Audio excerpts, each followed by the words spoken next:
Welcome back, Nick Lenz's Comic Corner, Classics / Non-Classics. This episode is going to be a triple shot. This is triple shot number 12. And I know it's been a while since I've done these, like maybe 2 months since I've done triple shot, okay? So, this time I got 3 Superman trades. Let me straighten this out here. Okay, first up, it's Superman 3, 2, 1, Action, which contains issues. Okay. Legends of DC Universe 14, Action Comics 252, 254, and Superman 265. Now, mainly this is, with the exception of the Legends of Superman stuff, the DC Universe, the 2 books, the Superman book and the Action Comics, is just a book tying into the awful weekly series known as Countdown. Basically, you know, when they end the issues where Jimmy Olsen becomes he becomes Mr. Action. Yeah, it continues in here. The Legends Universe stuff is much more better than the other stuff in here. But despite that, the writing is solid. The artwork is really good. The artist who does the issues in here, the Jimmy issue, I think it's a Superman issue. The artwork is done by Rick Lendardi. He was the first one, and the 3-2-1 Action storyline, which is like 3 issues, that's done by Brad Walker. And the last one's American Revolution. Now, the nice thing about so first you got a standalone issue with Jimmy, which is probably for the Superman issue. From Countdown, yes, from Countdown. And then pretty much just the Action Comics is simply just kind of continuing that little trend of basically Jimmy Olsen discovering the power as he head back in the Silver Age. But the last issue is my favorite one of this whole book, because this issue has Jack Kirby inspired artwork. Yep. And on the cover of this issue, you have 2 characters created by the late Jack the King Kirby, which at this point in time, this issue came out back in the late 90s. He'd been dead for a few years at this point. Just this guy, Guardian.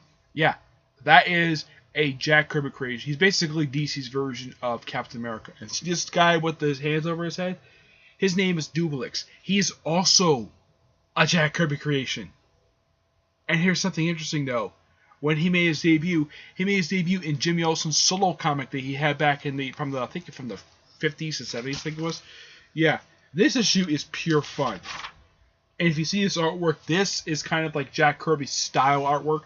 Yeah, it's like this artist was a huge fan of this artwork, and it's just basically Superman just trying to save the day and do everything Jack Kirby style.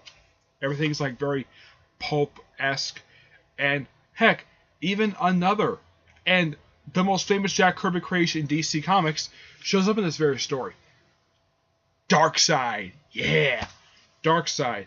And kind of what looks like his Jack Kirby look in a way, except when Jack Kirby drew him, the artist made him purple, even though he wears blue, but he wears purple, because when you think of Darkseid, people don't think of wearing a big, huge cape. But this is a fun little story to read. You can see the Guardian some action. Heck, there's even a panel in here, this panel right here, which is a nod to the debut appearance of Darkseid. Yeah, the picture's been shown frequently. If you look on Wikipedia, they actually put on there the debut panel, which Darkseid first shows up, which he appears on a monitor. So it's a fun issue. You have Orion showing up, some New Gods characters. It's a fun issue to read, and I highly recommend it. But the book itself the issues in here are okay. Now the writing in here for Jimmy and 3-2-1 Action is done by Kurt Busiek, but the American Revolution, which is from Legends Universe 14, that's done by Mark Evanier, who must be a huge fan of Jack the King Kirby. And that's probably the best issue of this entire trade. But it's well worth it to get the other stuff, because it's okay. It's one thing I gotta say, the stuff in here is better than what the series Countdown was doing. Yeah, I mean, the artwork was consistent for all the issues. The writing was consistent as well, unlike in Countdown. But despite that, good book. I give it an 8. 8 out of 10. It's a good book. Alright. Next up is Superman. Shadows Linger. This is like the second to last trade that came out with that features Superman in his own title before the whole new Krypton stuff started, because next one is the whole Coming of Atlas stuff. This is written by Kurt Busiek, and this book covers issues 671 to 675 of Superman. Now, basically, the story of this is that Lon Lang has been kidnapped by this creature known as the Insect Queen. It's a bit of a bizarre type of story, but it's still an enjoyable story to read. And for people who complain that Superman in the current continuity is completely out of character, this is one book that they probably love. I am not a really big Superman fan, but I figured out why not read it. But I still enjoyed it, despite the fact I'm not a big Superman fan. It's a good book. Here's some artwork. Yeah, it's good artwork. The artwork in here is done by Renuto Gaddis, I think it's how you pronounce it, the guy's name. And there's like 3 artists in here. There is Renew Gaddis, Jorge Carter Jr., who's also the inker of the book, Peter Vale, and Jesus Marinero. Yeah. Plus you get the return of, I don't think it's a Kryptonite Man, I'm not sure who this guy is, but but they sort of team up to stop these insects. But yeah, it's a okay little story, but it's still a good story nonetheless. And I also give this book an 8. It's good. Alright, next up is the second and last trade for Superman, Nightwing, and Flamebird. This is for a new Krypton collection. Now this one's pretty interesting. This book, the writing here is done by Greg Rucka, Eric Truman, and James Robinson. Now, books are in here are Action Comics 883 to 889, Superman 696, and a 3-part backup feature from Adventure Comics 8 through 10. That is a 3-part known as Awake. They probably figured though, why not just put it in here? It deals with new Krypton stuff, so why not put it in here? It's just basically a story that features General Zod and Ursa, just basically what they were doing during the whole new Krypton stuff. It's just a little standalone story for them. But at the end of the previous trade, the previous trade ended with issue 879. Now 880 is in Superman codename Patriot trade. Now what about 881 to 882? That's collected in a Supergirl trade. I don't remember the name of it, though, but if you look up the Supergirl trade, if you look up on, the Supergirl trades, it has those 2 issues in it because those 2 issues are basically part of a crossover with Supergirl known as the Hunt for Reactron. It's actually a really good story. It follows up what happened immediately after the events of Codename Patriots. Now, as for the, this book, it follows like immediately after that, and you have this happening, which basically Nightwing and Flamebird making out. Yeah, it just basically, of course, there's that hysteria of the whole thing of basically, with the exception of Superman, the whole planet hates Kryptonians, except Superman. Which, here's something interesting though. At the beginning of this whole entire mess, when it started, there was an edict passed by the UN. This is in story, not in real life.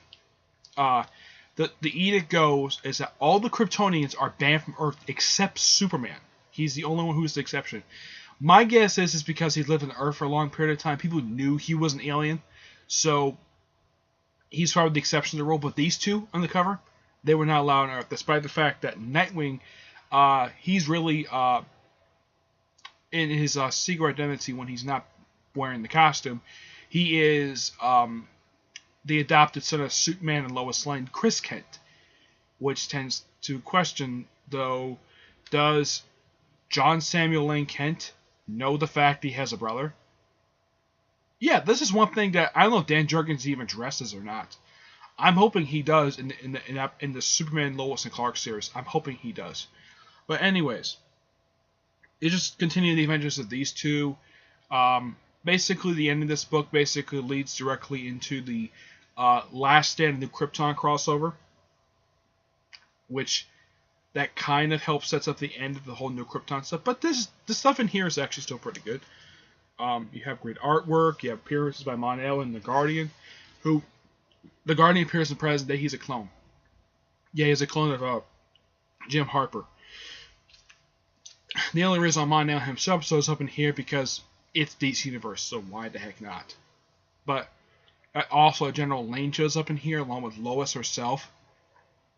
And there is an issue in here when she was about to tell the public that her father's alive and he's the one behind the anti-Kryptonian hysteria. 2 agents from the government showed up and tried to arrest her for treason.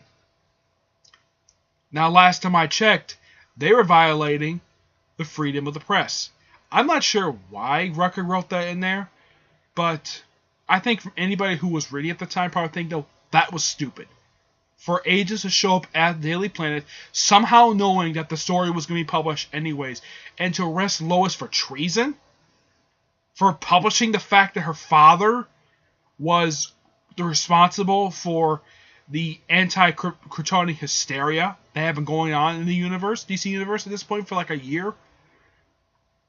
Last time I checked, she should not be arrested for treason. She should be getting a Nobel Peace. She should be getting a Pulitzer Prize and having her father arrested for treason instead of having 2 agents. Now, my question is, how the heck do these 2 agents know that the story is going to be published anyways? But luckily enough, the story was killed anyways, and Lois at the end of the story did quit the Daily Planet, but she pretty much, according to Perry, she never really left anyways. She was still she was still being paid, but secretly off the books. But despite that little hiccup, I mean, we read this basically, you're basically angry at that, but it's kind of written okay. Now, I am a fan of Greg Rucka and James Robertson, but the whole thing with Lois being arrested for treason, that was something completely out of nowhere. But some people, I can get kind of why. Some people probably didn't like this whole concept, the whole New Krypton, the whole the Action Comics and Superman basically not having Superman in them. I can kind of understand that, because at the time, because I heard one person basically who was reviewing the books at the time didn't like the story. He was just basically egging for the story to end. But despite that, the Nightwing Flamebird stuff is actually really good. Everything's really enjoyable here, with the exception of the whole thing with Lois. So I give the book an 8.5 out of 10. It's a good book. I do recommend it though. But I would just get, for New Krypton stuff, I would get the 4 New Krypton trades. There's like 4 volumes of this. The 2 volumes of this. The 2 Mon-El volumes. And let's see, the 2 volumes for Last New Krypton and the War of the Superman. That's like 4, 6, 8. Basically, overall, New Krypton spans about, I'd say, nearly about 14 books, because there's also a couple books with Supergirl, which deals with New Krypton stuff. So, yeah, I think it's 2 books. Yeah, it's like 3 books. So yeah, I got like, I think it's like 14 books altogether for New Krypton. That's how many trades you have to get the whole New Krypton story, along with getting the Coming of Atlas and Brainiac, which are preludes to this very storyline. But yeah, good. Didn't like the Lois stuff, but this is good. All right, kind of long episode than I expected, but got it done anyways. All right. That's it for this episode. Stay tuned for the next episode, which should be episode 216, and next episode is definitely going to be a double shot, okay? Till then, see you there. Bye.